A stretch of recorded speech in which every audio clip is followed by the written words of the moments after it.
শ্রমিক আন্দোলনের বর্ষিয়ান সংগঠক অমিতাভ ভট্টাচার্য। দত্তের মতো মানুষও তিনি হিন্দ মোটরের আন্দোলনকে কেন্দ্র করে হিন্দুস্তান মোটরসের শ্রমিকদের প্রতিরোধকে কেন্দ্র করে স্পেশাল ট্রেন বলে একটি নাটক রচনা করেছিলেন।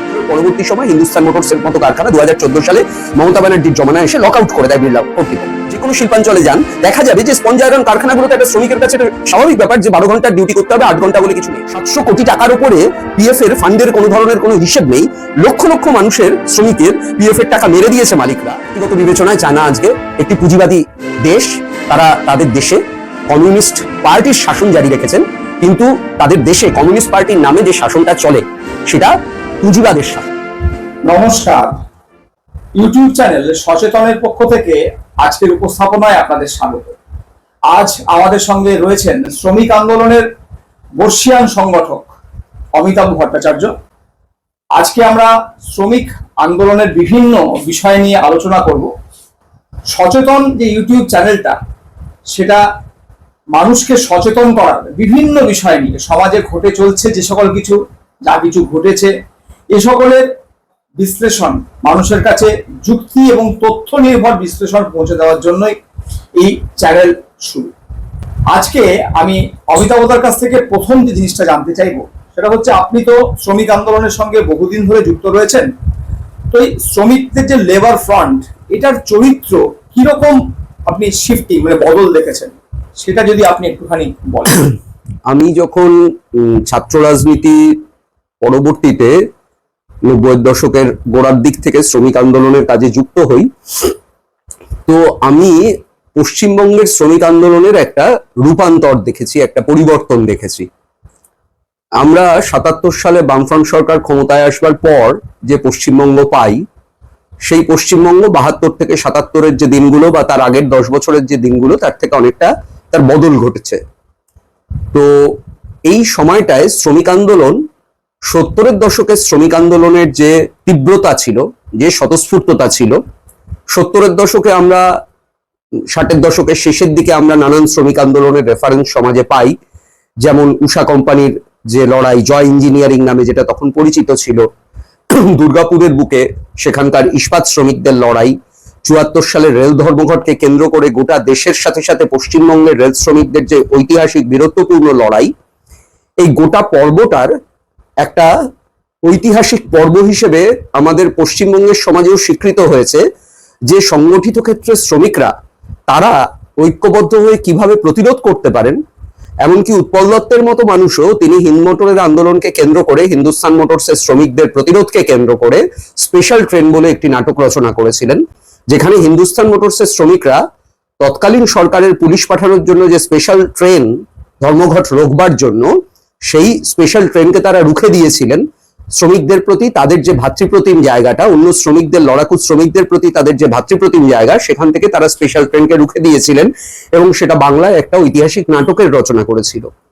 তো এই যে স্বাধীনতা পরবর্তী সময়ে 77 অব্দি নকশাল আন্দোলনের ওই যে একটা পর্ব, সেই পর্বটাকে জরুরি অবস্থার পর্ব এটাকে যদি বাদ দেওয়া যায়, কেননা নকশালরা শ্রমিক আন্দোলনকে বয়কট করবার আহ্বান রেখেছিলেন, ট্রেড ইউনিয়নকে বয়কট করার আহ্বান রেখেছিলেন, তো আমি সেই অংশটার মধ্যে যাব না। কিন্তু পশ্চিমবঙ্গের শ্রমিক আন্দোলনের এই যে ঐতিহাসিক একটা ধারাবাহিকতা স্বাধীনতা পরবর্তী পর্বেও, এখানে একটা গুরুত্বপূর্ণ ব্যাপার ছিল যে পশ্চিমবঙ্গে স্বাধীনতা পরবর্তী সময়ে যারা শ্রমিক হিসেবে বিভিন্ন কারখানায়, সেটা দুর্গাপুরে হতে পারে, সেটা আসানসোলে হতে পারে, সেটা কলকাতায় হতে পারে, সেটা হিন্দুস্তান মোটরসে হতে পারে, সেটা গেস্টিন উইলিয়ামসে হতে পারে, এরকম বিভিন্ন ধরনের কারখানা, এমনকি জুট মিল গুলোতেও আমরা যদি দেখি, পশ্চিমবঙ্গে সেই সময় প্রায় 80টার মতো জুট মিল, এই বিভিন্ন ক্ষেত্রে শ্রমিকরা নানান রকমের ঐতিহাসিক লড়াই লড়ছেন। তাদের একটা স্বতঃস্ফূর্ততার দিক ছিল, অর্থাৎ শ্রমিকরা ট্রেড ইউনিয়নের মালিকের সঙ্গে যখন যুঝতে যান, তখন একটা ব্যাপার তো তাদের কাছ থেকে থাকে যে তারা তাদের যে ন্যায্য অধিকারগুলো, সেগুলো আদায়ের জন্য তারা নিজেরা নিজেদের জন্য কতটা সংগ্রাম করবেন।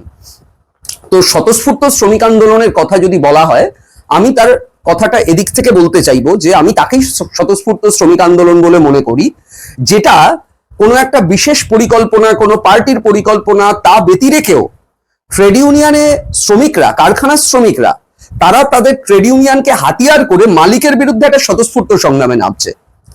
এই যে শ্রমিকদের মধ্যে একটা স্বতঃস্ফূর্ত জাগরণের জায়গা, যে তারা মালিকি আক্রমণের বিরুদ্ধে প্রতিরোধ হচ্ছে, এইটা ছিল সংগ্রামী ট্রেড ইউনিয়ন ধারার একটা বড় বৈশিষ্ট্য। আমরা এমনকি 80-র দশকে এসেও হিন্দুস্তান লিভার্সের বুকে, তারপরে 90-এর দশকে এসে কানোরিয়া জুট মিলে বা বাউরিয়া কটন মিলে, বা আরো পরে গিয়ে 2007 সালে 6 সালে বা 2002 সালের পরবর্তী সময় থেকে হিন্দুস্তান মোটরসে এই ধরনের লড়াইয়ের নানান প্রতিফলন দেখেছি।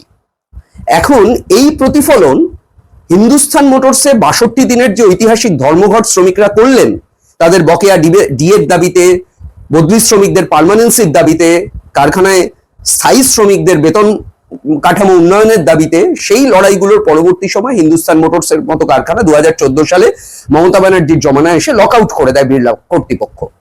এবং আপনি যদি গত 10 বছরের শ্রমিক আন্দোলনের ইতিহাস পশ্চিমবঙ্গে দেখেন, তাহলে আপনি এরকম কোনো বড় সিগনিফিক্যান্ট শ্রমিক আন্দোলনের বৈশিষ্ট্যের কথা বা নাম উচ্চারণ করা যাবে না, যেটা একটা শ্রমিক আন্দোলন হিসেবে কোনো একটি কারখানায়, কোনো একটি শিল্পক্ষেত্রে শ্রমিকরা 50-এর দশকের, 60-এর দশকের, 70-এর দশকের, এমনকি 80-90-এর দশকেরও যে স্বতঃস্ফূর্ততা, সেই স্বতঃস্ফূর্ততাকে যা আমরা 2007-এ শেষ দেখেছি হিন্দুস্তান মোটরসে, সেটাকে তারা এগিয়ে নিয়ে যাচ্ছেন। এই স্বতঃস্ফূর্ততার কোথাও একটা অভাব ঘটেছে। এখন প্রশ্ন হলো, অভাবটা ঘটলো কেন? আমার নেক্সট প্রশ্ন সেটা, কেন অভাবটা ঘটলো আমার বিবেচনায় এদিক থেকে, যে অ্যাকচুয়ালি আমাদের দেশে যে নতুন ধরনের শিল্পনীতি এসে উপস্থিত হলো, সেটা আমাদের রাজ্যে উপস্থিত হলো। ফলে আমরা যদি জ্যোতি বসুর মুখ্যমন্ত্রীত্বে দেখি, তাহলে 1994 সালে পশ্চিমবঙ্গের বুকে নতুন শিল্পনীতি গ্রহণ করা হয়, এবং সেই গোটা ব্যাপারটা বুদ্ধবাবুর যে জমানা শেষ অব্দি 2011 অব্দি তার যে একটা প্রক্রিয়া চলেছে, সেই প্রক্রিয়াটায় রাজ্য সরকার রাজ্যের শিল্পায়নের প্রশ্নটাকে যেভাবে দেখছিলেন, এই শিল্পায়নের সঙ্গে কেন্দ্রীয় সরকার, পার্টিকুলারলি পিভি নরসিংহ রাওরা গ্যাট চুক্তিতে সই করবার পর ভারতে যে গ্লোবালাইজেশনের পলিসিকে ইমপ্লিমেন্ট করেন, লিবারালাইজেশনের পলিসিকে ইমপ্লিমেন্ট করেন, প্রাইভেটাইজেশনের পলিসিকে ইমপ্লিমেন্ট করেন, যেটাকে আমরা বিশ্বায়ন বলে বাংলায় চিহ্নিত করছি, এর মূল একটা কনসেপচুয়াল জায়গাটা হচ্ছে যে শ্রমিকরা তাদের লড়াইয়ের মধ্যে দিয়ে ভারতীয় শ্রম আইন অনুযায়ী, এটা যেহেতু কনকারেন্ট, যুগ্ম, ফলে দেশের শ্রম আইনেও যেমন অনেকগুলো অধিকার অর্জিত হয়েছিল শ্রমিক লড়াইয়ের মধ্যে দিয়ে, তেমনি আমাদের রাজ্যেও শ্রমিকরা লড়াইয়ের মধ্যে দিয়ে তার কতগুলো আইনের পরিবর্তন বা রূপান্তর ঘটাতে পেরেছিলেন, যেটা শ্রমিক স্বার্থে যায়। তো এগুলো শ্রমিকদের অর্জিত অধিকার। সেই অর্জিত অধিকারগুলো তো একবার অর্জন করলেই শুধু সুরক্ষিত হয় না। মালিকরা সবসময় তাদের মুনাফা বাড়ানোর তারা নয়, সরকারকে ব্যবহার করে, সরকারের ওপর চাপ দেয়, নতুন শিল্পনীতি নিয়ে আসতে চায়। এবং ভারতে নয়া উদারবাদের এই যে যুগটা, নয়া উদারনীতির এই যে যুগটা, সেটা কংগ্রেস জমানা ধরে, পিভি নরসিংহ রাওদের জমানা ধরেই বলুন, অটল বিহারী বাজপেয়ীর জমানা ধরে বলুন, বা তারপরে মনমোহন সিং প্রধানমন্ত্রীত্বে ইউপিএ 1-2, বা তারপরে আজকের সময় গত 5 বছরে যদি আমরা মোদির জমানা দেখি, তাহলে ভারতের বুকে কাঠামোগত পুনর্বিন্যাসের নাম করে আসলে যেখানটায় মূল আক্রমণ হানা হয়েছে শ্রমিকদের ওপরে, যে তারা তাদের অর্জিত অধিকারগুলোকে আইনি এবং বেআইনি দু প্রক্রিয়াতেই, আজকে আপনি দুর্গাপুর শিল্পাঞ্চলে গিয়ে যান, হুগলি শিল্পাঞ্চলে যান, পশ্চিমবঙ্গের যে কোনো শিল্পাঞ্চলে যান, দেখা যাবে যে স্পঞ্জ আয়রন কারখানাগুলোতে একটা শ্রমিকের কাছে এটা স্বাভাবিক ব্যাপার যে 12 ঘন্টার ডিউটি করতে হবে, 8 ঘন্টা বলে কিছু নেই। তাহলে শ্রমিকরা যে অর্জিত অধিকার 8 ঘন্টার লড়াই হিসেবে অর্জন করেছিল, যা আইনে লেখা আছে, তা যখন মালিকরা পিএফ এর টাকা না মিটিয়ে মালিকরা যখন সেই টাকা মেরে দিচ্ছে, 700 কোটি টাকার উপরে পিএফ এর ফান্ডের কোনো ধরনের কোনো হিসেব নেই, লক্ষ লক্ষ মানুষের, শ্রমিকের পিএফ এর টাকা মেরে দিয়েছে মালিকরা, এই গোটা ব্যাপারটাকে নিয়ে যখন কোনো আইনি প্রোটেকশন তারা পাচ্ছেন না, এবং এই বাস্তবতায় দাঁড়িয়ে শ্রমিক আন্দোলনের যে রূপান্তরটা ঘটেছে, সেটা হচ্ছে শ্রমিক আন্দোলন এই সময় ঘটেছে বলে আমি বলবো না, শ্রমিক আন্দোলন আগের থেকেই পার্টি বেসড শ্রমিক আন্দোলনে রূপান্তরিত হয়েছে আমাদের বাংলার বুকে। অর্থাৎ সিপিআই তার এআইটিউসি, কংগ্রেস তার আইএনটিউসি, সিপিএম তার সিআইটিউ, তৃণমূল কংগ্রেস তো তার আইএনটিটিউসি, মোটামুটি ভাবে পার্টি ভিত্তিক ট্রেড ইউনিয়ন করার যে গোটা আইডিয়াটা, এটা কিন্তু ভারতের শ্রমিক আন্দোলনের গোড়ার দিনগুলোতে ছিল না। এআইটিউসি যখন তৈরি হয় 1920 সালে, তখন এআইটিউসির মধ্যে কংগ্রেসরা, সমাজতন্ত্রী লোহিয়াপন্থী সমাজতন্ত্রীরা, বিভিন্ন ধরনের যে ফোর্সেস, এমনকি বামপন্থীরা, তারা সবাই মিলেই কিন্তু সেদিনকার সিপিআই যারা করেন, যারা কংগ্রেস করেন, যারা অন্য ধরনের সমাজতন্ত্রী, এরা সবাই মিলে, আরএসপি যারা পরে করেছেন, তারা সবাই মিলে এক জায়গায় ছিলেন। এবার দেখা গেল যে এই যে সবাই মিলে এক কারখানায় এক ইউনিয়ন, শ্রমিকদের একটাই লড়াইয়ের ইউনিয়ন, এটা কোনো পার্টির ইউনিয়ন নয়, এই কনসেপ্টটা স্বাধীনতা আসার আগেই ভাঙতে শুরু করে। প্রথমে এটাকে ব্রেক করে স্বাধীনতার ঠিক পরে 1948 সালে আইএনটিইউসি গঠিত হয়। তারপরে 1970 সালে সিপিএম গঠন হওয়ার সাথে সাথে সিআইটিউ তৈরি হয়, এদিকে আরএসপি গঠন হওয়ার সাথে সাথে তারা ইউটিউসি তৈরি করে, এসইউসিআই তৈরি হওয়ার পর তারা ইউটিউসি লেনিন সরণি বানায়, তাহলে আপনি দেখবেন, বা ফরওয়ার্ড ব্লক তারা টিউসিসি বানায়। এভাবে পার্টি এবং তাদের পরিচালিত ট্রেড ইউনিয়ন আর তার বিপরীতে শ্রমিকদের স্বতঃস্ফূর্ত লড়াই, শ্রমিকদের নিজের ন্যায্য সংগ্রাম, অধিকার আদায়ের সংগ্রামকে সঠিক পথে এগিয়ে নিয়ে যাওয়ার জন্য তারাই তাদের আন্দোলনের পরিচালক। এই যে শ্রমিক আন্দোলনের স্বাধীনতার দিকটা, স্বতঃস্ফূর্ততার দিকটা, সেটা ডায়ালুট হতে শুরু করলো এবং গোটাটা পার্টিতন্ত্রের হাতে গিয়ে পড়লো। তো একদিকে মালিকদের আগ্রাসন প্রবলভাবে বেড়ে উঠলো, এই লিবারালাইজেশনের যুগে, নয়া উদারবাদের যুগে প্রবলভাবে বেড়ে উঠলো, আর অন্যদিকে পার্টি ভিত্তিক ট্রেড ইউনিয়নের যে গোটা ব্যাপারটা, সেটা একটা ফর্মাল ট্রেড ইউনিয়নিজম, সেটা একটা রিফর্মিস্ট ট্রেড ইউনিয়নিজমে গিয়ে পরিণত হলো। এবং কেউ কেউ এমনকি রিয়াকশনারি পজিশন থেকেও, প্রতিক্রিয়াশীল অবস্থান থেকেও তাদের ইউনিয়নকে পরিচালনা করলেন। আর আজকে তো আমরা যদি বিএমএস এর দিকে তাকাই, তাহলে দেখবো যে তারা ফ্যাসিবাদের সৃষ্ট একটা জিনিস, ফ্যাসিস্টদের পরিচালিত একটা ইউনিয়ন। দেশের সব থেকে বড় ইউনিয়ন আজকে বিএমএস, এবং সেটাকে পরিচালনা করছে আরএসএস। তাহলে প্রশ্নটা হচ্ছে, আরএসএস থেকে শুরু করে সিপিআই সিপিএম, কংগ্রেস থেকে শুরু করে বিজেপি, বা এদিকে এমনকি বিভিন্ন নকশালপন্থী সংগঠনে যদি আমরা দেখি, তাদেরকেও আমরা দেখব যে তারা তাদের একটা সেন্ট্রাল ট্রেড ইউনিয়ন বানিয়ে রাখছেন। কিন্তু এই সেন্ট্রাল ট্রেড ইউনিয়ন কি প্রকৃত অর্থে শ্রমিকদের আজকের যে যাতনা, আজকের যে যন্ত্রণা, মালিকদের যে মার, সেখানে শ্রমিকরা যে ছত্রভঙ্গ হয়ে গেছেন, সমস্ত ক্ষেত্রে শ্রমিকরা আজকে ঠিকা প্রথায় নিয়োগ হচ্ছেন, এটাই লিবারালাইজেশনের মূল পলিসি, এবং তার মূল নীতিটা হচ্ছে হায়ার অ্যান্ড ফায়ার। তাহলে তো এখন বলতে হয় যে শ্রমিকদের উপরে আগ্রাসন আরো বেড়েছে। অবশ্যই ভয়ঙ্কর ভাবে বেড়েছে।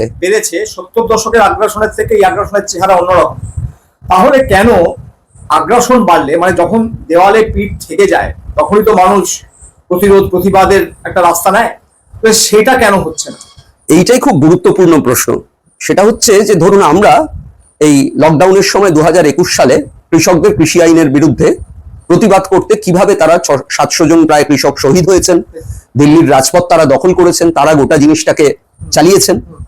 এখন কৃষকদের এই লড়াই যখন এত তীব্র হয়ে 3 কৃষি আইন নরেন্দ্র মোদীকে বাধ্য করলো যে ফিরিয়ে নিতে, তখনই ওই একই অবসরে নরেন্দ্র মোদীর সরকার পুরনো 44টা শ্রম আইনকে বদলে দিয়ে 4টে লেবার কোড নিয়ে এসছে, এবং এই 4টে লেবার কোড কৃতদাসত্বের নতুন সনদ। তো এই কৃতদাসত্বের নতুন সনদ শ্রমিকরা কি জানতে পেরেছেন? আমার নিজের ধারণা, আমাদের গোটা দেশের শ্রমিকদের বেশিরভাগ অংশটা এখনো পর্যন্ত নতুন লেবার কোডে কি আছে তার সম্পর্কে ওয়াকিবহাল নয়। আর এই ফর্মাল সেন্ট্রাল ট্রেড ইউনিয়ন গুলো, আমি সবার কথা ধরেই বলবো, কাউকে আলাদা করে বলবো না, এমনকি আমরাও কখনো কখনো এর বিরুদ্ধে যে প্রতিবাদটা করছি, সেটা একটা সীমিত প্রতিবাদ। বিএমএস তার কি প্রতিবাদ করছে আমি সেই পয়েন্টে যাচ্ছি না, ওটা আরএসএস বিজেপির একটা প্ল্যান্টেড জিনিস। কিন্তু অন্যান্যরাও যারা লেবার কোডকে বিরোধিতা করছেন, তারা এই লেবার কোডটাকে উচ্ছেদ করবার জন্য, বাতিল করিয়ে দেওয়ার জন্য একটা কৃষকদের মতো মিলিটেন্ট স্ট্রাগলকে তারা লিডারশিপের দিক থেকে নাকল করতে পারছেন। তারা ফর্মালিজমে আটকে গেছেন, একদিনের ধর্মঘট, একদিনের ধর্ণা, 3 দিনের ধর্ণা, বড় জোর এরকম। আর উল্টো দিকে হচ্ছে শ্রমিকদের সব থেকে অসহায় অবস্থাটা এখান থেকে তৈরি হয়েছে যে, ধরুন আজকে আমাদের দেশে এই যে মোট শ্রমিক ক্ষেত্রটা, সেখানে আপনি সংগঠিত ক্ষেত্রের যে শ্রমিকদের দেখেন, তারা গোটা শ্রমিকদের, যাদেরকে শ্রমিক বলে অভিহিত করা হচ্ছে, তার মাত্র 7%, আর অসংগঠিত ক্ষেত্রটা 93%। এবারে সংগঠিত ক্ষেত্রেরও অসংগঠিত ক্ষেত্র হচ্ছে সংগঠিত ক্ষেত্রে যে ঠিকা শ্রমিকরা কাজে যাচ্ছেন। এবারে আপনি যদি আজকে রেলের দিকে তাকিয়ে দেখেন, আপনি যদি আজকে স্টিলের দিকে তাকিয়ে দেখেন, আপনি যদি আজকে প্রাইভেট কারখানাগুলোর দিকে তাকিয়ে দেখেন, প্রতিটা ক্ষেত্রে ঠিকা প্রথা এই বিষয়টা, কয়লা, ইস্পাত, ব্যাংক, বিমা, প্রতিটি ক্ষেত্রে ঠিকা প্রথাকে একটা অ্যাবসলিউট জায়গায় নিয়ে যাওয়া হচ্ছে। সমস্ত স্থায়ী ধরনের কাজ, যেগুলোকে আমরা আইনের ভাষায় বলি পেরিনিয়াল নেচারের জব, যে কাজে ঠিকা প্রথা করানো যায় না, সেখানে সমস্ত জায়গায় নির্বিচারে ঠিকা প্রথা চলছে। এই ঠিকা প্রথার শ্রমিকরা কোথায় দাঁড়িয়ে রয়েছেন? আজকে আমি কাজ করলে আজকের মাইনেটা পাবো 700-800 টাকা পাবো, বড় জোর 1000 টাকা পাবো। 1000 টাকাও কোনো ঠিকা শ্রমিক খুব কম পান, তো 500-600 এর মধ্যে আছে জিনিসটা। আর কালকে যদি আমি রাস্তায় নেমে প্রতিবাদ করি, তাহলে আমার মালিক আমাকে লাথি মেরে তাড়িয়ে দেবে এবং কেউ আমাকে দেখবে না। সামাজিক যে বৈষম্য, মানে অর্থনৈতিক বৈষম্যটাই কি সবচেয়ে তাহলে বড় কারণ? মানে অর্থনৈতিক ভাবে শ্রমিকরা যেখানটায় তাদের চাকরির এক ধরনের অর্জিত অধিকার ছিল, সিকিউরিটি ছিল, যে তার উপরে যদি আক্রমণ হয়, সংগঠিত ক্ষেত্রে একটা আক্রমণ হচ্ছে, তখন আইনের জায়গা থেকে যে প্রোটেকশন গুলো ইন্ডাস্ট্রিয়াল ডিসপিউট অ্যাক্টে শ্রমিকরা পেতেন, একজন ঠিকা শ্রমিক তো তার আওতাতেই আসছে না প্রাথমিকভাবে। তাহলে তাকে contractual labour and regulation and abolition অ্যাক্টের জায়গা থেকে সে কন্ট্রাকচুয়াল না পার্মানেন্ট এই প্রমাণ করতেই তো তার জীবন শেষ। যে আমি কন্ট্রাকচুয়াল কাজ করি না, আমি পেরিনিয়াল নেচারের জব করি। আর যদি আমি কন্ট্রাকচুয়াল হই তাহলে প্রিন্সিপাল এমপ্লয়ারের এভরি রাইট আছে যে কোনো সময় আমাকে ঘাট ধাক্কা দিয়ে বার করে দেওয়ার। তাহলে এই যে আমার পরের দিনের ভাতটা জুটবে কিনা, এটা কিন্তু কোনো একটা কারখানার শ্রমিক আন্দোলনে আর আটকে নেই। গোটা দেশ জুড়ে আগ্রাসী এই প্রথাটা শ্রমিকদেরকে আজকের সময় দাঁড়িয়ে থমকে একটা যেন মনে হচ্ছে ওই সেই যুদ্ধে হয় না যে একটা ব্যারাকের মধ্যে বন্দীদেরকে আমি আটকে রেখেছি, তারা খিদে ছটফট করছে, কিছু পাচ্ছে না, প্রায় ভেঙে ফেলতে চাইছে, কিন্তু ভেঙে ফেলার সাহস তাদের হচ্ছে না যে ভেঙে আমি বন্যার গতিতে বেরিয়ে যাব, যেটা কৃষকরা পারলেন। সেটা আজকে এই মুহূর্তের ভারতে শ্রমিকদের দিক থেকে একটা অসহায়ত্বের জায়গা। আমি এটাকে অসহায়ত্ব বলবো, যে তারা বাধ্য হচ্ছেন এই কৃতদাসত্বের সামনে মাথা নিয়ে রাখতে। আর অন্যদিকে আমাদের যারা আমরা শ্রমিক আন্দোলন করি তাদের ব্যর্থতা বলবো যে আমরা একটা বিকল্প ওই যারা বন্দী শ্রমিক তাদের কাছে এমন করে উপস্থিত করতে পারছি না যে তারা তার প্রতি আকর্ষিত হবেন, ভরসা রাখবেন যে বাইরে আমার একটা জায়গা রয়েছে, ওই দূরে আমার সেন্টারটা রয়েছে, সে কিন্তু আমাকে মুক্তির পথ দেখাচ্ছে। তাহলে এই জায়গাটাকে আজকে উপস্থিত করার দায় কিন্তু কেন্দ্রীয়ভাবে আমাদের মতো এই ট্রেড ইউনিয়নগুলোর, যারা মনে করছি সংগ্রামের ধারাতেই ওই ব্যারাকের তালাটাকে ভেঙে একটা বন্যা, শ্রমিক আন্দোলনের বন্যা গোটা দেশে কৃষক আন্দোলনের থেকে সেটা অনেক ব্যাপ্ত হবে বলে আমি মনে করি। সেরকম একটা বন্যাকে সৃষ্টি করা, সেরকম একটা বন্যা প্লাবন আনার যে কাজ, সেই প্লাবন আনার কাজ আজকের সময় দাঁড়িয়ে আমরা সেইটায় ব্যর্থ হয়ে রয়েছি। আমরা হয় ফর্মাল ট্রেড ইউনিয়নিজম করছি, অথবা মালিকের দালালি করছি, অথবা আত্মসমর্পণ করছি, কিন্তু একটা রিয়াল স্ট্রাগলকে শ্রমিকদের এই অসহায়ত্বের মুহূর্তে অর্গানাইজ করবার জন্য যে কাজটি করার দরকার সেই কাজটি কিন্তু আজকে আমরা করে উঠতে পারছি না। আপনারা নিও লিবারালিজমের যে রূপ সেটা কিন্তু আপনারা চিনতে ব্যর্থ হয়েছিলেন। না, আমরা চিনেছি, কিন্তু এর বিরুদ্ধে লড়বার জন্য শ্রমিকদের যে শক্তি, নিওলিবারালিজমের সঙ্গে ধরুন আমি এক্ষেত্রে একটা কথা বলবো, সেটা হচ্ছে যে এখানে সিআইটিউ আমাদের গোটা দেশে একটা বড় সংগঠন, শ্রমিক সংগঠন। তো তারা নিওলিবারালিজমের বিরুদ্ধে কোনো ধর্মঘট করেননি এমন নয়, তারা বারবার আওয়াজ তুলেছেন। কিন্তু রাজ্যে যখন তারা নয়া শিল্পনীতি নিয়ে এসছেন, রাজ্যে যখন ম্যাকিনসেকে দিয়ে তারা মানে সার্ভে করিয়েছেন, তারা যখন ডিএফআইডি কে নিয়ে এসে রাজ্য সরকারি 33টা সংস্থাকে লিকুইডেশনে নিয়ে যাওয়ার ব্যবস্থা করেছেন, এই প্রক্রিয়াগুলো দিয়ে বোঝা যায় যে সরকার এই লিবারালাইজেশন বা শিল্পায়নের, নয়া উদারবাদী শিল্পায়নের প্রশ্নটায় তার দৃষ্টিভঙ্গিটা শ্রমিকমুখী না মালিকের মুনাফামুখী। কিন্তু একটা রাজ্যেও আপনার কেন্দ্রের যে নীতি এই বিষয়ে তার বিরুদ্ধে কি অবস্থান রাখলে সেটা কি রাজ্যবাসীর পক্ষে as a whole economically viable একটা জায়গা হতো?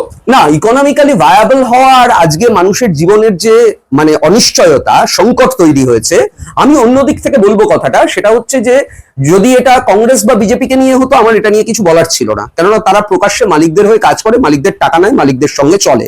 কিন্তু যখন কেউ লাল ঝান্ডা নিয়ে, বামপন্থার ঝান্ডা নিয়ে সমাজে উপস্থিত হচ্ছে, তখন এই যে নয়া উদারবাদী শিল্পায়ন, নয়া উদারবাদের আগ্রাসন, তার বিপরীতে কি করে আমি শ্রমজীবী মানুষের অধিকার রক্ষার যে লড়াই, যেটা বামপন্থীদের একটা মৌলিক কাজ, সেটাকে কি করে এগিয়ে নিয়ে যাব সরকার বাঁচানোর পাশাপাশি, এই প্রশ্নটা আমার ধারণা সরকার বাঁচানোর তুলনায় কম গুরুত্বপূর্ণ ছিল। কিন্তু পশ্চিমবঙ্গ সম্বন্ধে একটা ধারণাই আছে যে এখানে সিপিএম এর জামানা, এখানে শিল্প করা যাবে না, কথায় কথায় লকআউট, কথায় কথায় স্ট্রাইক, এবং তার জন্য অনেক শিল্প এখানে আসেনি। তাহলে এই মূর্তিটা তো কোথাও না কোথাও আমাদের রাজ্যে বেকারত্বের জায়গাটাকে আরো বেশি মানে স্ট্রং করেছে, আরো বেশি বেকার সৃষ্টি করেছে, এটাও তো আমরা অস্বীকার করতে পারি না। না, এটাকে আমি অস্বীকার করার দিক থেকে কথাটা বলছি না, আমি বলছি যে এই যে চিত্রটা বাংলা সম্পর্কে তৈরি করা হয়েছে, এই চিত্রটা তো সবসময় পুঁজিবাদ তার জায়গা থেকে তার পরিকল্পনায় করবেই, এটা নিয়ে তো আমাদের বিস্মিত হওয়ার কিছু নেই। তাহলে প্রশ্ন হচ্ছে, আমি যখন জনগণকে রিলিফ দেওয়ার প্রশ্নটাকে আমার সরকারে যাওয়ার একটা মৌলিক কারণ হিসেবে গ্রহণ করছি, যে আমি জনগণতান্ত্রিক বিপ্লব করতে চাই, কিন্তু এই মানুষের যে সমস্যাগুলো, তাতে আমি রিলিফ দেওয়ার আঙ্গিক থেকেই, ভাবনার থেকেই আমি অঙ্গরাজ্যে সরকার গঠনের পরিকল্পনা গ্রহণ করছি। এখন ধরুন আজকে যদি দেশে গিয়ে কেন্দ্রীয় সরকারে বসে একই রকম ভাবে গোটা দেশের উন্নয়নের প্রশ্নে এই নয়া উদারবাদকেই, কেননা স্বাভাবিকভাবে শাসকরা কখনো চাইবে না যে এরকম কোন সংগ্রামী শক্তি ক্ষমতায় থাক। এই জায়গাটা বলতে চাইছি, আমি বলতে চাইছি ধরুন যেখানে সেন্ট্রাল গভর্নমেন্টের একটা ইন্ডাস্ট্রিয়াল পলিসি আছে, সেইটাকে আমি রাজ্যতে লাগু না করলে তাহলে আমার রাজ্যে বিনিয়োগ, শিল্প আসবে না, এই কথাটাও তো না। আমি বলছি এটার কোনো বিকল্প কি আছে, আমরা সেটা নিয়েও খুঁজতে পারতাম। আমি বলছি যে এই বিকল্পের প্রশ্নে সরকারও কিন্তু একটা আন্দোলনের রূপ দিতে পারে। ধরুন অন্য কিছু নয়, আজকে আরএসএস এর আন্দোলন হিন্দু সরকার মানে বিজেপির সরকারগুলো আরএসএস এর আন্দোলনকে একটা দক্ষিণপন্থী প্রতিক্রিয়াশীল আন্দোলন, ফ্যাসিস্ট আন্দোলনকে তাদের অভিমুখে পরিচালনা করছে। তাহলে বামপন্থীদেরও কি উচিত নয় যে তার সরকারকে আন্দোলনের হাতিয়ার করে তোলা? আমি এইখানটায় প্রশ্ন রাখছি, আমি এটার ক্ষেত্রে কোনো নির্ণায়ক বক্তব্য বলছি না, কিন্তু আমার মনে হয়েছে যে এখানে মানে বামপন্থার জায়গা থেকে সিআইটিইউ হোক, এআইটিইউসি হোক বা সেন্ট্রাল ট্রেড ইউনিয়ন গুলোর মধ্যে যারা বিশেষত বামপন্থী শক্তি, তাদের কাছ থেকেই তো শ্রমিকদের এই প্রত্যাশা থাকবে। এই প্রত্যাশা তো বিএমএস আইএনটিইউসি বা এনটিটিইউসি থেকে থাকবে না। তাহলে সেই প্রশ্নে তারা একটা বৃহত্তর শ্রমিক আন্দোলনের যে ভরসা তৈরি করার জায়গা, আমরা মারুতির আন্দোলন করতে গিয়ে দেখছি, হিন্দুস্তান মোটরসের আন্দোলন করতে গিয়ে দেখছি কত দ্রুত জিনিসটাকে কম্প্রোমাইজে নিয়ে যাওয়া যায়। আমি বলছি কম্প্রোমাইজ করে আমরা স্থিতাবস্থা টিকিয়ে রাখতে পারি, কিন্তু তাতে শ্রমিককে নয়া উদারবাদে তার কাজের অধিকার হারাতেই হবে, তাকে ঠিকায় গিয়েই মাথা টুকতে হবে। এইটা নয়া উদারবাদের রিয়ালিটি। এখন ধরুন এটা এত বড় একটা দানব, আমাদের কাছে কোনো বিকল্প নেই, আমাদেরও মাথাটা ওখানেই নোয়াতে হবে। এই যদি রিয়ালিটি হয় তাহলে শ্রমিকদের অসহায়ত্বটাই আমাদের সামনে চোখে ফুটে উঠবে। আমরা যে কৃষকদের মতো একটা লড়াই লড়তে পারছি না শ্রমিকদেরকে নিয়ে, বা শ্রমিকরা যে নিজেরা লড়ে উঠতে পারছেন না, সেই বাস্তবতাতে আজকে আমরা দাঁড়িয়ে রয়েছি। যে যখন একজন শ্রমিক, একজন ঠিকা শ্রমিক, আমি কারখানায় গিয়ে যখন ঠিকা শ্রমিকদের সাথে কথা বলি, তখন যখন ওই কারখানায় ঠিকা শ্রমিকদের একটা ইন্ডিপেন্ডেন্ট ইউনিয়ন হবে কিনা, ধরুন তারা বলছেন দাদা কি করব, দাদা এইখানে দাঁড়িয়ে আমাদের ওপর তো এই আক্রমণ, কালকে যদি কথা বলি ঠিকাদার আমাদের বসিয়ে দেবে। তাহলে এই যে প্রশ্নটা, ঠিকাদারের বসিয়ে দেওয়ার প্রশ্নটা, এর মীমাংসা সূত্র তো একজন কোনো ব্যক্তি শ্রমিক সংগঠকের কাছে নেই। তাহলে এই ঠিকাদার রাজের বিরুদ্ধে এই যে প্রিন্সিপাল এমপ্লয়ারকে বসিয়ে পার্মানেন্ট কাজে ঠিকা প্রথা চালানো হচ্ছে, যে তাতে যে ভয়ঙ্কর শোষণ চলছে, শুধু নয় সেফটির সঙ্গে কম্প্রোমাইজ চলছে, আজকে এইটার বিরুদ্ধে একটা প্রতিরোধের লড়াই। আসলে তো এটাকে প্রতিরোধ করতে হবে। আমি বলছি যে একটা প্রতিবাদ দিয়েও জিনিসটা মিটবে না। রাজনৈতিক চেতনা ছাড়া সম্ভব? রাজনৈতিক চেতনা তো শ্রমিক লড়তে লড়তেই অর্জন করে না। শ্রমিক যখন লড়াইয়ের মধ্যে থাকে, শ্রমিকরা যখন, এমনকি আমরা পৃথিবীর ইতিহাসে দেখেছি তারা সোভিয়েত গড়ে তুলছেন, তারা একটা চালু ব্যবস্থাকে, পুঁজিবাদী ব্যবস্থাকে চ্যালেঞ্জ করে তাদের নিজেদের রাজনৈতিক লড়াই ডেফিনেটলি ছিল। আমি বলছি যে অর্থনৈতিক লড়াই, রাজনৈতিক লড়াই দুটোর থেকে কোনো বিচ্ছিন্ন জিনিস নয়। যে বিষয়টা বললেন যে আমাদের ভারতবর্ষের শ্রমিক আন্দোলন একটা সময়ের পর থেকে আমরা দেখলাম বিভিন্ন রাজনৈতিক পার্টি দ্বারা কন্ট্রোল হতে শুরু করলো, যেটা একটা ডিটারেন্ট ফ্যাক্টর আজকের দিনে এই শ্রমিক আন্দোলনের যে স্বতঃস্ফূর্ততা সেটাকে নষ্ট করা। মানে শ্রমিক ঐক্যের যে প্রশ্নটাকে আমরা রাখি না, যে আমরা বলি আন্তর্জাতিক ঐক্য, আমরা বলি দেশের ঐক্য, তা দেশে যে শ্রমিক শ্রেণী বলে যে ধারণাটা, তা দেশের 7% শ্রমিক, আজকে যাদের সংখ্যা 3 কোটি, আজকে যদি তার মধ্যে 10 লক্ষ শ্রমিকও, ধরুন রেলে একটা ধর্মঘট হবে, ভোট টোট ইত্যাদি হয়ে ফাইনালি কি হচ্ছে, রেলের ইউনিয়ন তারা, এআইআরএফ তারা আলাপ আলোচনা করে জেতবার পরেও, ভোট জেতবার পরেও ফাইনালি স্ট্রাইকটা শুরু করছেন না। তার কারণ কি, শ্রমিক সংগঠনগুলোর নেতৃত্ব ডিফেন্সিভ। তারা যে ডিফেন্সিভ পজিশন থেকে শ্রমিকদেরকে কোনো একটা লড়াইয়ের বার্তা দেবেন, এই জায়গাটা আজকের ডেটে নেই, যেটা 74-এ ছিল, যে একটা নির্ণায়ক লড়াই হচ্ছে। তাহলে নির্ণায়ক লড়াই লড়বার জায়গায় যদি নেতৃত্ব না থাকে, তাহলে সাধারণ শ্রমিকরা যারা হায়ার এন্ড ফায়ারের মুখে দাঁড়িয়ে রয়েছেন, তারা কিসের ঝুঁকিতে রাস্তায় নামবেন? একজন কৃষকের কালকে ভাত আছে, আমি হায়ার এন্ড ফায়ারের মুখে একজন কৃষক এভাবে দাঁড়িয়ে নেই, কিন্তু একজন শ্রমিক যেভাবে দাঁড়িয়ে রয়েছেন, আপনি নিজে বললেন যে ডিএসপির গোটা উদাহরণটা আমি চোখের সামনে প্রতিদিন দেখি, এরকম অসংখ্য ডিএসপি গোটা দেশ জুড়ে। তা সেইখানটায় দাঁড়িয়ে শ্রমিকদের এই অসহায়তার সামনে দাঁড়িয়ে যদি আজকে একটা সংগ্রামী ধারার ঐক্যকে গোটা দেশে শ্রমিকদের মধ্যে উপস্থিত করা যেত, তারা যদি দেখতেন যে না, আমাদের নিজেদের একটা সেন্টার আছে, যেটা আমাদের সেন্টার, তারা শুধু আমাদের স্বার্থের কথাই ভাবে এবং তার জন্য নির্ণায়ক লড়াই লড়ে, আনুষ্ঠানিক লড়াই লড়ে না, তাহলে এমন হতেও পারতো কিন্তু যে ওই শ্রমিকদের মধ্যে বাঁধ ভাঙা জোয়ারটা এসে যেত। নিও লিবারালিজমের যে ব্যাপারটা, আজকে যে আগ্রাসনটা, এইটার বিকল্পে মার্কস যে ধারার কথা বলেছেন, সেই সময় তো ওনার যতটা আমি পড়াশোনা করেছি, তাদের নিও লিবারালিজমের যে নয়া যে আগ্রাসন, সে সম্বন্ধে নির্দিষ্ট করে কিছু বলা নেই, সেটা তখনকার বৈশিষ্ট্য ছিল। হ্যাঁ, তো তাহলে আজকে কি তাহলে মার্কসিস্ট ইডিওলজি কোথাও না কোথাও হ্যাজ টু বি রিফাইন্ড? দেখুন, যে কোনো একটা বিজ্ঞান, সমাজ বিজ্ঞান বা বিজ্ঞানের যে কোনো ধারা, আমরা যদি বিজ্ঞানের ছাত্র হই, তাহলে বিজ্ঞান কোথাও কোনো একটা জায়গায় বাদ হয়ে শেষ হয়ে যায় না। মানে একটা ইজম দিয়ে বা কোনো একজনের ব্যক্তির হয় না, কোনো একটা ব্যক্তির কন্ট্রিবিউশন দিয়ে সেটা শেষ হয় না। সব সময় তাকে আপডেট করার কাজ বিজ্ঞানের প্রতিটি ধারায় চলে। ফলে মার্ক্সবাদ যেহেতু একটি বিজ্ঞান, ফলে সেই বিজ্ঞানটি তারও প্রতি মুহূর্তের আপডেটেশনের প্রয়োজন আছে।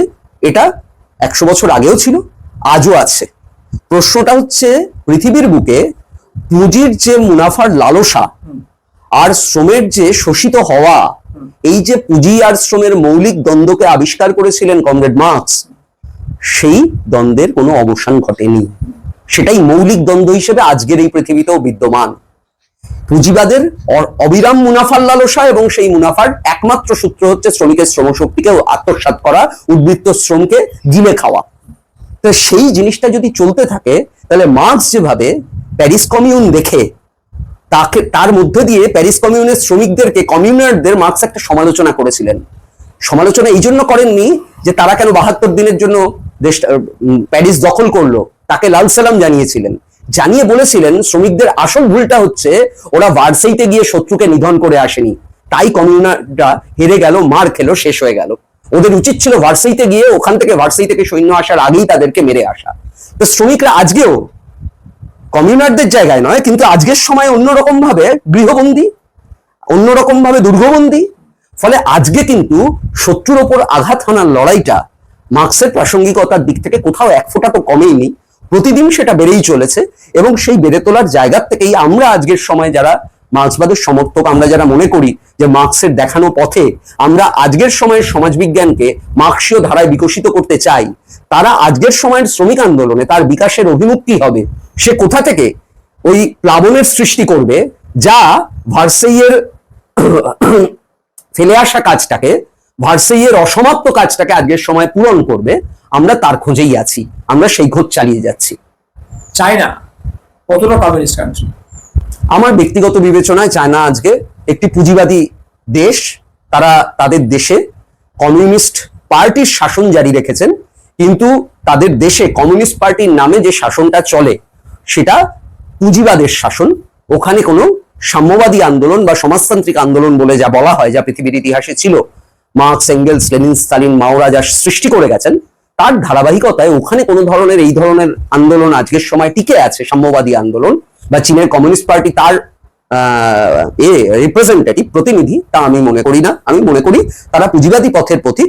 তারা পার্টির লাল ঝান্ডাটাকে রেখেছেন, কিন্তু তারা যে উৎপাদন প্রক্রিয়া চালান, তারা সমাজ ব্যবস্থায় যে ধরনের সিস্টেম চালাচ্ছেন, সেটা পুরোটাই একটি পুঁজিবাদী পথের যাত্রা। ওই পুঁজিবাদী পথের যাত্রার এখনো কোনো বিপরীত যাত্রা, সমাজতন্ত্রের অভিমুখী যাত্রা যা মাও সৃষ্টি করেছিলেন, সেই যাত্রা দেং জিয়াওপিং এর পর থেকে সেই যে যাত্রা শুরু হয়েছে, সেই যাত্রা কোনো বিপরীত যাত্রায় আজকের চীনে আসেনি। চীনে নানান আন্দোলন হয়েছে, গণ আন্দোলন হয়েছে, ছাত্ররা লড়াই করেছে, তিয়েনআনমেন স্কোয়ারে ট্যাঙ্কের তলায় প্রাণ দিয়েছে, শ্রমিকরা আজকে হুনান প্রদেশ থেকে শুরু করে ইউনান প্রদেশ, বিভিন্ন জায়গায় শ্রমিকদের লড়াইয়ের খবর আমরা পাই, কিন্তু সেগুলো অনেক সংক্ষিপ্ত, সীমিত। কিন্তু শ্রমিকরা ওখানে যে মারাত্মক রকমের সংকটে আছে এবং পুঁজিবাদী শোষণ দ্বারা তারা যে ভয়াবহভাবে শোষিত এবং আক্রান্ত, ফলে আমি কোনো দিক থেকেই চীনের ওই লাল ঝান্ডা দেখে ওটাকে একটি সমাজতান্ত্রিক বা ওটা একটি কমিউনিস্টদের শাসন এভাবে জিনিসটিকে দেখতে রাজি নই। বিশ্বজুড়ে যে গ্লোবালাইজেশন, এটা কি চীনের যে shifting from their communal nature, তাদের সোশ্যালিস্ট নেচার থেকে শিফট করে গিয়ে আজকের যে নেচারে তারা শিফট করেছে, সেটা কি গ্লোবালাইজেশনের পুঁজির যে খেলা, তারই একটা আমরা এক্সাম্পল দেখছি? হ্যাঁ, স্বাভাবিকভাবে পৃথিবীতে ঠান্ডা যুদ্ধের সময় যে ব্যালেন্স ছিল এক ধরনের, সেটা সোভিয়েত রাশিয়ার পতন এবং তাকে কেন্দ্র করে গোটা পূর্ব ইউরোপ জুড়ে 80 দশকের শেষ থেকে যে ঘটনা ঘটতে শুরু করলো এবং চীনও 78-এর পর থেকে যে পথে যাত্রা শুরু করলো, তাতে আমরা পৃথিবীতে সমাজতান্ত্রিক শিবির বলে যে জিনিসটাকে জানতাম, সেই জিনিসটাই তো বাস্তবত একটা ধূলিসাৎ হওয়ার জায়গায় গিয়ে পৌঁছেছে। ফলে লোকের কাছে কমিউনিজমের স্বপ্ন, সমাজতন্ত্রের স্বপ্ন, রাশিয়ার ভেঙে পড়া, এগুলোর মধ্যে দিয়ে গোটা সমাজ জুড়ে, গোটা পৃথিবী জুড়ে, মানব সভ্যতার মধ্যেই সেটা একটা নির্ণায়ক ব্যাপার। চীন তাতে হয়তো একটা সংযোজন করেছে, কিন্তু এর সব থেকে ল্যান্ডমার্ক যেটাকে আমরা বলতে পারি, সেটা সোভিয়েত রাশিয়ার পতন সেটাকে একটা ল্যান্ডমার্ক হিসেবে সূচনা করেছে। হ্যাঁ, সূচনা করেছে এবং তার মধ্যে দিয়ে মানে চীনের যাত্রাটা সেটাকে আরো ইন্টেন্সিফাই করেছে, অন্য কোনো কিছু নয়। হ্যাঁ, সেটা তো অবশ্যই। আমি এই জায়গাটাকে বলার চেষ্টা করছি যে এই ক্যাপিটাল মানে পুঁজির যে বিকাশের সারা পৃথিবীকে কন্ট্রোল করার যে ওদের যে নীতি, সেটা থেকে চীন নিজেকে যদি আলাদা বিচ্ছিন্ন করে নিত, তাহলে চীন আজকের যে আমরা চীন সম্বন্ধে যে অগ্রগতিটা দেখি, সেটা মানে সামগ্রিকভাবে তার ইকোনমিক্যাল যে স্ট্রাকচারটা দেখি, সেটা আজকে হয়তো হতো না। এটাও তো হতে পারে সে জায়গা থেকে চীনের যারা কমিউনিস্টরা, তারা ওই ডাইলুশনটা করতে বাধ্য হয়েছে for the sake of the country. না, প্রশ্নটা হচ্ছে কমিউনিস্টরা তাহলে কেন আন্তর্জাতিকতাবাদী, কেন আমরা পৃথিবী জুড়ে এমন একটা মুক্ত মানব সমাজ চাই, যে মানব সমাজে রাষ্ট্র থাকবে না, যে মানব সমাজ সমস্ত ধরনের শোষণমুক্ত একটা মানব সমাজ হিসেবে হবে, কমিউনিস্টরা তো এই স্বপ্নই দেখেছিলেন বা এই ভাবনাকেই তারা বৈজ্ঞানিকভাবে উপস্থিত করেছিলেন। প্রশ্ন হচ্ছে সেইটা যে আজকের চীন বা সেদিনের রাশিয়া তারা যখন একটা বিপরীত যাত্রায় যাচ্ছেন, তারা যখন আক্রান্ত হচ্ছেন, লেনিন তার সময় দাঁড়িয়ে কোনো একটা সময়ের জন্য নিউ ইকোনমিক পলিসি করছেন, কিন্তু লেনিন সেটাকে পার্মানেন্ট করতে বলেননি। New economic policy definitely two step backward, কিন্তু ওই রিয়ালিটিতে ওই জিনিসটা এসেছিল। কিন্তু এখানে কেউ কিন্তু 2 স্টেপ ব্যাকওয়ার্ড করে আবার 3 স্টেপ ফরওয়ার্ড করছেন না। আমরা এমন কোনো কিছু দেখতে পাচ্ছি না। সেটা আমরা গর্বাচেভ যখন ক্ষমতায় এসে সে যখন মানবিক সমাজতন্ত্রের আওয়াজ তুললো, গ্লাসনোস্ট পেরেস্ট্রোইকার আওয়াজ তুললো, মানে ক্রুশ্চভের হাত ধরেই তো গোটা জিনিসটার ডেভেলপমেন্ট। তো আমরা তার মধ্যেও সেটা দেখিনি, তার পরিণতি ঘটলো ইয়েলৎসিনের ক্ষমতায় আসা। আর চীনের ক্ষেত্রে আমরা দেখছি আজকের সময়ের দাঁড়িয়ে জিনপিংই হোক বা সেদিনের দেং জিয়াওপিং হোক, তারা গোটা জিনিসটায় যা রক্ষা করতে চাইছেন সেটা যদি তাদের দেশকে রক্ষা করার প্রশ্ন হয়, নিশ্চয়ই তাদের দেশকে তারা রক্ষা করতে পারেন। তারা যদি মনে করেন যে তাদের দেশে শ্রেণী বৈষম্য বাড়িয়ে তুলে, যেটা কম ছিল বিপ্লবের পরে, সেই শ্রেণী বৈষম্য বাড়িয়ে তুলে তারা সাম্রাজ্যবাদের যে আগ্রাসন, আমেরিকার যে শ্বাস ফেলা, তার বিরুদ্ধে তারা একটা উল্টো পৃথিবীর প্রতিনিধিত্ব করছেন। কিন্তু সেই জিনিসটা পৃথিবী জুড়ে 1/5 লাল ঝান্ডার যে স্বপ্ন ছড়িয়েছিল তার স্বপ্ন নয়। এটা কি বাধ্যবাধকতা? এটা একটা বাধ্যবাধকতা না, আমার বাধ্যবাধকতা মনে হয় না। আমার মনে হয় যে এটা পুঁজিবাদের সঙ্গে এক ধরনের আত্মসমর্পণের রাজনীতি। আচ্ছা, পুঁজিবাদের যে বিশ্বজনীন ক্ষমতা বলে যাকে বলা হচ্ছে, তার যে আধিপত্য গোটা পৃথিবী জুড়ে সে যেভাবে নিজেকে উপস্থিত করেছে, তাকে কি করে আমি, তার সঙ্গেই তো আমার দ্বন্দ্ব। আমি শ্রমের প্রতিনিধি ও পুঁজির প্রতিনিধি। তা আমি শ্রমের প্রতিনিধি হিসেবে পুঁজি আর শ্রমের দ্বন্দ্বে পুঁজিকে কোথায় পরাজিত করব, এটাই ছিল কমিউনিজমের কাছে একটা মৌলিক দ্বন্দ্বের জায়গা। মানে পুঁজিবাদের এই মৌলিক দ্বন্দ্বটাকে মীমাংসা করেই আসলে আমাদের সমাজবাদ, আমাদের সাম্যবাদ সমস্ত কিছুতে যাত্রা। তা সেই যাত্রায় আমরা আছি, মানব সভ্যতার কোন যাত্রায় আমরা আছি? নাকি আমরা পুঁজিবাদের আগ্রাসী রূপ দেখে নিজেদেরকে কোনো ক্রমে বাঁচিয়ে রাখার, টিকিয়ে রাখার চেষ্টা করছি? হতে পারে সেই পারপাসে চীন কিছু করছে, কিন্তু সেটা কোনো কমিউনিজমের জয়যাত্রাকে সূচিত করছে না। না, কমিউনিজমের জয়যাত্রাকে সূচিত করছে না, কিন্তু কমিউনিজম তো ধরুন আজকে চীন রাতারাতি পুঁজিবাদের বিপক্ষে অবস্থান করে সেটা অবস্থা পুরো পৃথিবীর ইকোনমিক্যাল স্ট্রাকচার বদলাতে পারবে না। তাহলে এই মুহূর্তে ওর যেটা করণীয় সেটা চীন করছে। চীন এই মুহূর্তে এছাড়া না, আমি বলছি এটা একটা বুর্জোয়া সরকারও তো করতে পারতো। এটা সাম্যবাদী একজন দল, তার এইটা করবার প্রয়োজনীয়তা কি, আমি সেইটা জিজ্ঞাসা করছিলাম। যে এটার মধ্যে দিয়ে সাম্যবাদী আন্দোলন, বিশ্বের কমিউনিস্ট আন্দোলন, মানব মুক্তির সংগ্রাম, সেটা কি করে তার কাঙ্ক্ষিত লক্ষ্যে পৌঁছবে এই সংগ্রামের মধ্যে দিয়ে? যদি আমি ধরে নিই যে তারা বিশ্ব কমিউনিস্ট আন্দোলনের নেতা, তাহলে what is the way out? মানে তাহলে চীন একটা বিপ্লব সংগঠিত করে মানে ক্ষমতায় এসে তারপরে কোথাও না কোথাও পুঁজির কাছে আত্মসমর্পণ করছে। তাহলে চীন এর মতো একটা এত বড় দেশ, এত তার হিউম্যান রিসোর্স, তারপরেও তাদেরকে আত্মসমর্পণ করতে হচ্ছে। তাহলে কি পুঁজিবাদের আগ্রাসনটাকে মেনে নেওয়া ছাড়া কিছু উপায় নেই? আমার মনে হয় তার সামনে দাঁড়িয়েই আমাদের কাছে ওয়াল স্ট্রিটের বিরুদ্ধে উই আর দ্য 99% এর আন্দোলন থেকে শুরু করে একের পর এক আন্দোলন, সাম্প্রতিককালের ফ্রান্সের আন্দোলন, জার্মানির আন্দোলন, চীনের আন্দোলন, ভারতে নানান ধরনের বিভিন্ন প্রান্তে যদি আপনি দেখেন, এর পরেও শ্রমিকদের নানান রকমের বিক্ষোভ প্রতিদিনই, সেটা হয়তো অত ব্যাপ্তিতে নয়। তো পৃথিবীর বিভিন্ন প্রান্তে মানুষের প্রতিবাদ কিন্তু জীবন্ত। মানুষের প্রতিবাদের কোথাও কোনো কিন্তু থামার জায়গা নেই, কেননা মানুষ যতটা আক্রান্ত, শ্রমজীবী মানুষ যতটা আক্রান্ত, শ্রমজীবী মানুষকে তার প্রতিরোধের রাস্তায় তার নিজের মতো করে কখনো বেশি কখনো কম চেষ্টা চালিয়ে যেতেই হচ্ছে। কথাটা হচ্ছে এই লড়াই আর সমাজবাদের আপাত পরাজয়ের যে ছবি পৃথিবী জুড়ে উঠে এসছে, সেখান থেকে তার ঘুরে দাঁড়ানোর লড়াই, এই দুটো একে অপরের সঙ্গে অঙ্গাঙ্গিভাবে জড়িত।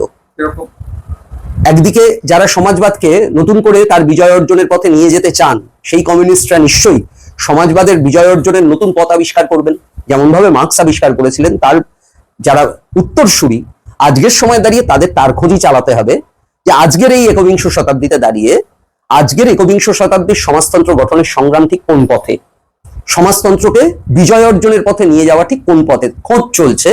কিন্তু একটা পরাজয়ের মুহূর্তে দাঁড়িয়ে খোঁজ চলছে। আর সেই খোঁজের সঙ্গে যেহেতু জুড়ে রয়েছে বিশ্বের শ্রমিক শ্রেণী, শ্রমজীবী জনগণের মুক্তি, তাই তাদের মুক্তির যে কোনো স্ফুরণ, যে কোনো আকাঙ্ক্ষা, যে কোনো ধরনের প্রকাশ, সেটা আর এই কাজটা, এই যে কমিউনিস্টদের এই কাজটা, এই দুটো একে অপরের সাথে সংযোজিত হবে, এই আশাবাদ নিয়েই তো আমরা কাজ করি। সারা বিশ্ব জুড়ে এখন দক্ষিণ পন্থার একটা দাবদাবা চলছে সারা বিশ্ব জুড়ে। তো এটা তো শ্রমিক শ্রেণীকে বিভাজিত করছে, আরো বেশি করে বিভাজিত করছে। তো এটা থেকে বেরিয়ে আসার জন্য আপনি মানে কিভাবে মানে শ্রমিক শ্রেণীকে চেতনা সমৃদ্ধ করতে হবে, এটা বলার মধ্যে দিয়ে তো কাজটা শেষ হয়ে যায় না। তাহলে হোয়ার টু স্টার্ট, মানে আমি যদি বলি এখন থেকে, তাহলে আমাদের আশু শ্রমিক শ্রেণী যার মধ্যে যারা কিছুটা হলেও সচেতন, তাদের কাজ কি এই মুহূর্তে? তাদের কাজটাই আবার শ্রমিকদের কাছে যাওয়া, তাদের মধ্যে ওই আশা ভরসার জায়গাটা কি করে নতুন করে গড়ে তোলা যায় তার নতুন নতুন পরিকল্পনা করা, দেশ জুড়ে তার একটা নেটওয়ার্ক গড়ে তোলা, তাতে যাতে সমস্ত ধরনের সংগ্রামী শ্রমিকরা এসে জমায়েত হতে পারেন, সংগ্রামী শ্রমিক সংগঠনগুলো যাতে ঐক্যবদ্ধ হয়ে একটা বিকল্পের আধার দেখাতে পারেন। ট্রেড ইউনিয়ন আন্দোলন থেকে রাজনৈতিক আন্দোলন, এই যে শ্রমিকরাই সমাজের উৎপাদক, তারা প্রত্যক্ষ উৎপাদক, তাদের উৎপাদনেই দাঁড়িয়ে রয়েছে সভ্যতা, এ বিশ্বাস তো শ্রমিকের মধ্যে থেকে চলে গেছে। তাহলে শ্রমিকের মধ্যে সেই বিশ্বাসকে জাগিয়ে তোলার কাজ কারা করেছেন?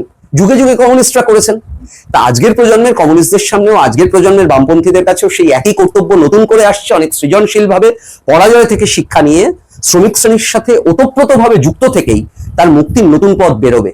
অন্য কোনো ভাবে এ পথ খুঁজে পাওয়া যাবে বলে মনে হয় না। কোনো বইয়ের পাতায় এর উত্তর লেখা নেই, কোনো একাডেমিক্সের চর্চায় এর উত্তর লেখা নেই, অনুশীলন করেই এর উত্তর খুঁজে বার করতে হবে। এই কাজে সংগঠিত শ্রমিকদের ভূমিকা, সংগঠিত শ্রমিকদের খুব গুরুত্বপূর্ণ ভূমিকা, কেননা তারা যেহেতু প্রোডাকশন সিস্টেমের সাথে, উৎপাদন ব্যবস্থার সাথে প্রত্যক্ষভাবে যুক্ত থাকেন, ফলে আজকে সংগঠিত শ্রমিকদের মধ্যেকার একাংশ যারা অভিজাত শ্রমিকদের মধ্যে একভাবে তাদের বেতন কাঠামো ইত্যাদির কারণে নানানভাবে চলে গেছেন, এটা হতেই পারে যে কোনো একটা সময়ের জন্য তারা হয়তো নড়ছেন না, বা অভিজাত শ্রমিকদের এই অংশটা একটা মাইনর অংশ, কিন্তু শ্রমিকদের যে মেজরিটি অংশ, সেই শ্রমিক শ্রেণী, তারা অবশ্যই এই গোটা লড়াইটার দিকে, সংগঠিত ক্ষেত্রের যে শ্রমিক শ্রেণী, তারা এই লড়াইটার একটা পিভটাল ফোর্স, একটা কেন্দ্র শক্তি।